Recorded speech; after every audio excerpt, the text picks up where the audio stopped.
And this is just some of the people that I follow and listen to and learn from, but I also learn from everyone.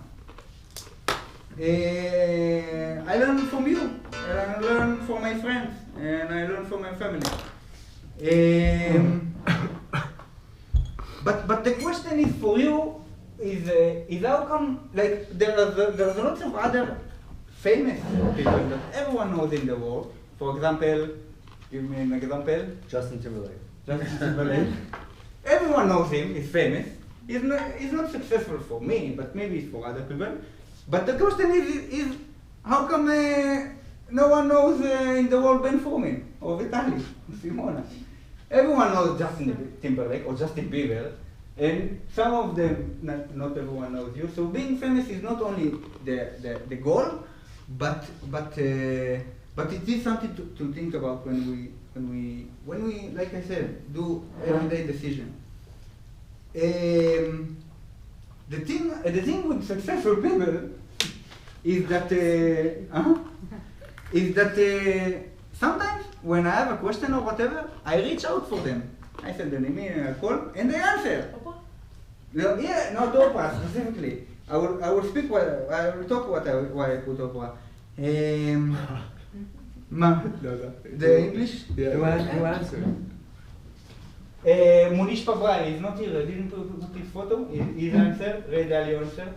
And it's not only that. Like it's the paradigm that the men, the people, the successful people, they are living. Yeah, you think they are unattainable, but in fact they are really are, and they are willing to help, and because no one tries to communicate with them, and this is why any communication that they get, they are willing to help. So this is my advice to you. If you choose any successful person you choose, write to them, email them, call them, see, they will answer. Not like, sometimes you don't have any problem or question, so you don't need to, but if you do, it will work in a lot of time of because the same way they donate money, they donate their time and knowledge as well. They want to do it. I didn't put Justin Timberlake or I don't know, Steve Jobs. You can imagine. But so why didn't I put them? Why didn't I put Steve Jobs? Too obvious? To be. But an old president? Not for Shachar. Yeah. So the thing is that like when you choose, I advise you to choose. But when you choose, I think it needs to be someone that you're in his or her path. Like I will choose a successful man that not my age, that I'm in his footsteps, going in his footsteps. And for the woman, it can be a woman. For Jay can choose definitely a gay guy. Do you know any successful, mega successful gay guy? Well, there's one guy that I know very well. His name is Jabbar Hamid. I think he's Okay. I don't think the entire world knows Freddie him. Mercury. And Freddie Mercury was very famous. But you No, kind I of don't not connect in the with it. same industry. No. If you were a singer, I would say definitely go for him. But maybe Peter Thiel. Peter Thiel is one of the paper gang. We'll talk about them. Okay. He's gay. Yeah. He was the GM of PayPal. He was one of the higher directors. After the exit, he invested in Facebook. He's very successful. No, that's my idol. No, choose it. See what he's doing, hear what he has to say, and maybe you can navigate your life to be, if you want to be where he is now. He's like 40 or 45, I think. I don't remember. What is it? We write this book. So this is the thing. So I follow the footstep. I just find, there's lots of mentors all over the spectrum, man, woman, gay, not gay, computer science, investors, whatever. I just find the path and choose what I want out of them. And for example, and this is why I make my daily decision. For example, if one person that I really admire didn't take a mortgage and bought a house, I am saying to myself, this is my path. He already made my decision. He's successful. I'm in his footsteps. I'll just make make a decision like he did. So this is my advice to you. When you choose it, you should listen to a few, and then just and it's also not good to choose someone younger than you, or because it doesn't make sense, or at the same age because you're probably not in the same situation. Just choose because what I've discovered also is that the successful people work in RoomerX.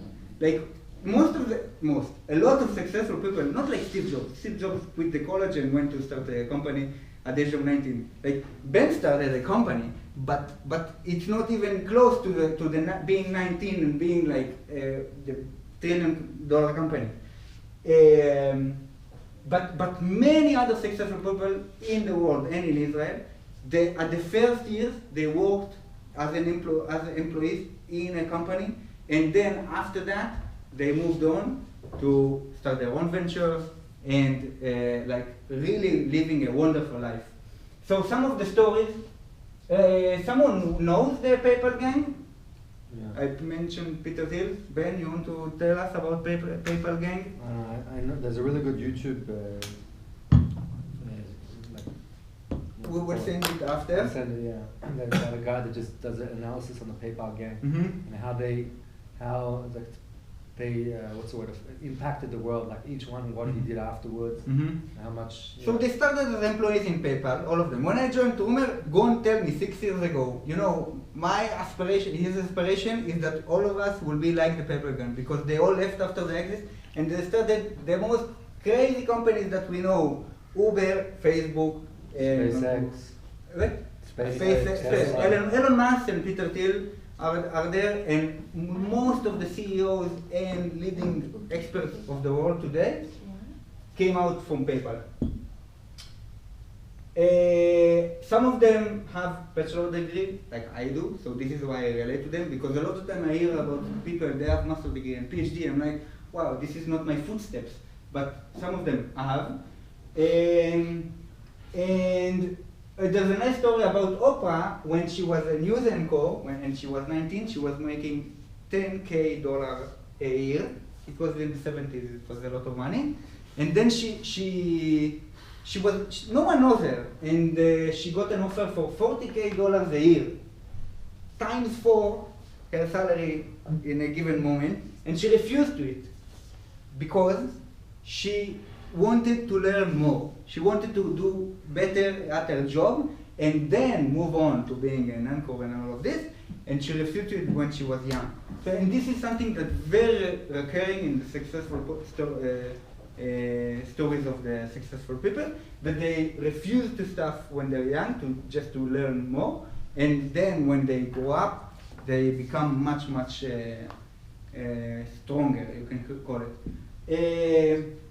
Vitaly, you want to tell us the story about your practication on Saturday?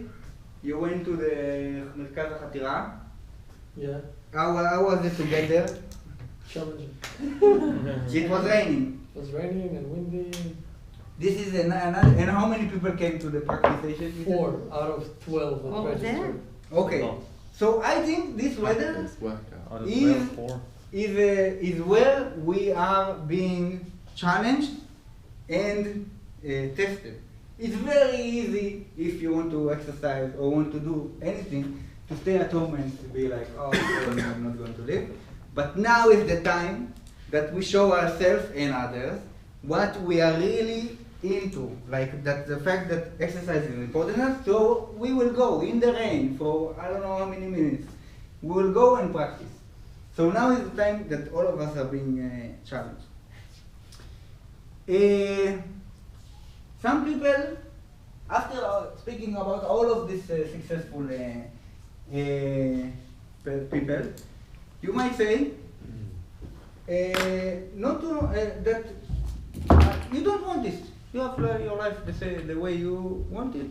It's okay. Your life drifts you as you go, and you just want life to be happy, like I said. So not having a wonderful life is also okay. And the best example that I can give is our parents. Because our parents are somewhat successful, but they are not mega successful, as I know. The footsteps, like I mentioned before, is actually, maybe it's within a generation difference, but it's the same way that our parents are going. Like, if we let our life goes by, we will be where our parents are now. But with the generation, difference. Because there's a book of Kohelet that I read, brought me this. There's a quote over there, we'll speak about quotes. There's a quote, מה שהיה הוא מה שיהיה, ואין חדש תחת השמש. In English it's... What is it? Mashaya? What has happened, this is what will happen, and there's nothing new under the sun. Kohelet always distinguish between what's happening below the sun and above the sun, which is heaven. So it's like, מה שהיה הוא מה שיהיה, ואין חדש תחת השמש, and we can choose to have our life like this. מה שהיה הוא מה שיהיה, rumor, מה שהיה מה שיהיה, our life, our marriage, our social life, מה שהיה הוא מה שיהיה, and there's nothing new, and we'll just continue like this. But my advice to you, if you choose that way, at least listen to research and studies about happiness, because we saw about what generates more happiness for the long term. And there's another quote that it's not a quote, it's a paragraph in Ray Dalio's book, and he distinguished between two kinds of people on Earth. He's saying that some are proletariat